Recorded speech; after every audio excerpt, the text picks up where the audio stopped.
വികസന നയങ്ങളിൽ വിരുദ്ധാഭിപ്രായങ്ങളുമായി സോഫയുടെ കാട്ടുവേപ്പിൻ തൈ വിതരണ ചടങ്ങിൽ എൽദോസ് കുന്നപ്പിള്ളി എംഎൽഎയും അഡ്വക്കേറ്റ് NC മോഹനനും. പെരുമ്പാവൂർ നഗരത്തിലെ റോഡുകളുടെ ദുരവസ്ഥ ചൂണ്ടിക്കാട്ടിയാണ് ഇരുവരും ഇടഞ്ഞത്. MLA LDF സർക്കാരിനെ കുറ്റപ്പെടുത്തിയപ്പോൾ MLAയുടെ കഴിവില്ലായ്മയെ NC നിശിതമായി വിമർശിച്ചു. ഏറ്റവും കൂടുതൽ പ്ലൈവുഡ് ഉത്പാദിപ്പിക്കുന്ന പെരുമ്പാവൂരിൽ ഭാരവണ്ടികൾ ഇഷ്ടം പോലെ വന്നിട്ടും നല്ല റോഡുകളില്ല, റോഡിന് പണം തരുന്നില്ല. ഞാൻ ബഹുമാന്യനായ MLAയെ ഒന്ന് ഓർമ്മപ്പെടുത്തുകയാണ്.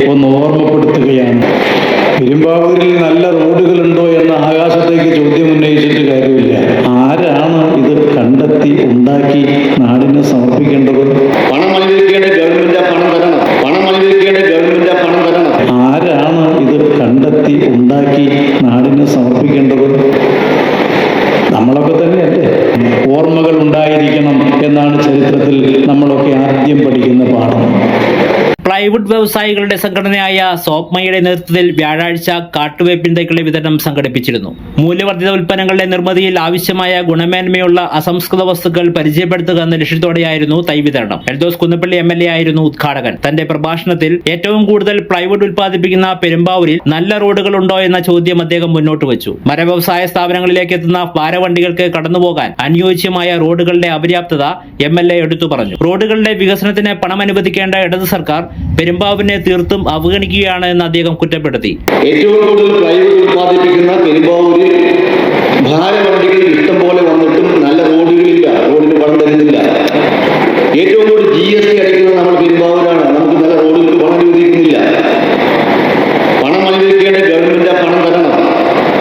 നമുക്ക് വ്യക്തമായിട്ടുള്ള ഒരു ബിൽഡിംഗ് റൂളുണ്ടോ? 2.5 ഏക്കർ സ്ഥലം വാങ്ങിച്ചാലാണ് 40 സെന്റ് സ്ഥലം പ്രൈവറ്റ് വേണ്ടി ഉപയോഗപ്പെടുത്താൻ കഴിയൂ. ഇപ്പൊ നമ്മുടെ കേരളത്തിൽ ഒരു സ്ഥലം കിട്ടണമെങ്കിൽ എന്തുമാത്രം വില കൊടുക്കേണ്ടി വരും? വലിയ തോതിൽ വില കൊടുത്ത സ്ഥലം വാങ്ങിയ ശേഷം ആ സ്ഥലം പൂർണ്ണമായിട്ടും ഉപയോഗപ്പെടുത്താൻ കഴിയാത്ത സാഹചര്യമുണ്ട്. അപ്പൊ അതുമായി ബന്ധപ്പെട്ട പ്രത്യേക നിയമങ്ങൾ നമുക്ക് കൊണ്ടുവരണം. നമുക്ക് ആവശ്യമുള്ള തടി ലഭ്യമല്ലെങ്കിൽ വിദേശ രാജ്യങ്ങളിൽ തടി കൊണ്ടുവന്നാൽ ആ തടി പ്രൈവറ്റിന് ഉപയോഗിക്കാം എന്ന രീതിയിൽ മാറ്റങ്ങൾ വരുത്തേണ്ടതാണ്. അങ്ങനെ നിരവധി അനവധി കാര്യങ്ങൾ പ്ലൈവുഡ് വ്യവസായവുമായി ബന്ധപ്പെട്ടും ഇത് അഭിമുഖീകരിക്കുന്ന പ്രശ്നങ്ങളും നിയമസഭയിൽ ചൂണ്ടിക്കാണിച്ചാണ് ഞാൻ ഇവിടെ വന്നതിന് ശേഷം എന്നെ വിളിച്ചു. ഈ ആക്ഷേപം വേദിയിലുണ്ടായിരുന്ന ഇടതു നേതാവ് അഡ്വക്കേറ്റ് NC മോഹനെ ചൊടിപ്പിച്ചു. പെരുമ്പാവൂരിൽ നല്ല റോഡുകളുണ്ടോ എന്ന ചോദ്യം ആകാശത്തേക്ക് ഉയർത്തുന്നത് പെരുമ്പാവൂരിന്റെ സ്വന്തം MLA ആണല്ലോ എന്ന് അഡ്വക്കേറ്റ് NC മോഹനൻ പരിഹസിച്ചു. റോഡുകളുടെ ദുരവസ്ഥ പരിഹരിക്കാൻ MLA തന്നെ മുന്നിട്ടിറങ്ങണമെന്നും അദ്ദേഹം അഭിപ്രായപ്പെട്ടു. മികച്ച പദ്ധതികൾ ഉണ്ടാക്കി സർക്കാരിന് സമർപ്പിച്ച് സമയബന്ധിതമായി നടപ്പിലാക്കാനുള്ള ചുമതല MLAക്കുണ്ട്. അക്കാര്യം മറന്നുകൊണ്ടുള്ള ആക്ഷേപങ്ങൾ സഹതാപാർഹമാണ് എന്ന് അദ്ദേഹം വ്യക്തമാക്കി. LDF സർക്കാർ എക്കാലത്തും പെരുമ്പാവൂരിലെ മരവ്യവസായികൾക്ക് ഗുണകരമായി പ്രവർത്തിച്ചിട്ടുണ്ടെന്നും NC മോഹനൻ പറഞ്ഞു. ചരിത്ര വസ്തുതകൾ MLAക്ക് ഓർമ്മ വേണമെന്നും അദ്ദേഹം സൂചിപ്പിച്ചു. ഏറെ കാര്യങ്ങളോട് വിയോജിപ്പുണ്ട്. അത് പറയാതെ പോകുന്നത് അത്ര ശരിയായിരിക്കില്ല എന്നാണ് എൻ്റെ അഭിപ്രായം. പെരുമ്പാവൂരിൽ നല്ല റോഡുകളുണ്ടോ എന്ന ആകാശത്തേക്ക് ചോദ്യം ഉന്നയിച്ചിട്ട് കാര്യമില്ല. ആരാണ് ഇത് കണ്ടെത്തി ഉണ്ടാക്കി നാടിന് സമർപ്പിക്കേണ്ടത്? നമ്മളൊക്കെ തന്നെയല്ലേ? നല്ല പദ്ധതികൾ ഉണ്ടാക്കി ഗവൺമെന്റിൽ സമർപ്പിച്ച് വിഭവ സമാഹരണം നടത്തി പദ്ധതികൾ സമയബന്ധിതമായി പൂർത്തിയാക്കാനുള്ള ജനപ്രതിനിധികളുടെ ഉത്തരവാദിത്വവും കടമയും മറന്നു പോകരുത് എന്ന് മാത്രമേ ഞാൻ ആ കാര്യത്തിൽ സൂചിപ്പിക്കുന്നുള്ളൂ.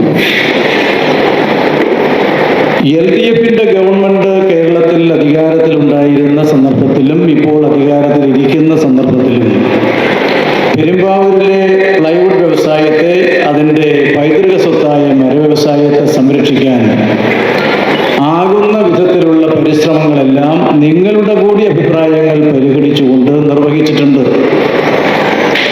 നിങ്ങൾ ഓർമ്മിക്കുന്നുണ്ടാവും, ശ്രീ മുജീബ് റഹ്മാൻ തന്നെ നേതൃത്വം കൊടുത്തുകൊണ്ടാണ് അന്ന് ശ്രീ സാജു പോൾ MLA ആയിരിക്കുമ്പോൾ അന്നത്തെ ധനകാര്യ വകുപ്പ് മന്ത്രി പെരുമ്പാവൂരിൽ വന്ന് വ്യവസായികളുമായി ആലോചിച്ച് ചർച്ച നടത്തി പ്രശ്നങ്ങൾ മനസ്സിലാക്കി പെരുമ്പാവൂരിൽ ഒരു ടിമ്പർ സോൺ പ്രഖ്യാപിക്കണം എന്ന നിലപാട് സ്വീകരിച്ചിരുന്നു. ആ ഗവൺമെന്റ് മാറി, ആ മന്ത്രി മാറി, പിന്നീട് ആ പദ്ധതി മുന്നോട്ട് പോയിട്ടില്ല എന്ന കാര്യം ഞാൻ ബഹുമാന്യനായ MLAയെ ഒന്ന് ഓർമ്മപ്പെടുത്തുകയാണ്. ഓർമ്മകൾ ഉണ്ടായിരിക്കണം എന്നാണ് ചരിത്രത്തിൽ നമ്മളൊക്കെ ആദ്യം പഠിക്കുന്ന പാഠം. പരസ്പരം ആക്ഷേപങ്ങൾ ചൊരിയുമ്പോഴും പെരുമ്പാവൂരിലെ റോഡുകളിലെ ദുരവസ്ഥയും ഗതാഗതക്കുരുക്കും പരിഹാരമില്ലാതെ നീളുന്നു എന്നതാണ് യാഥാർത്ഥ്യം. News desk media city Perumbavoor.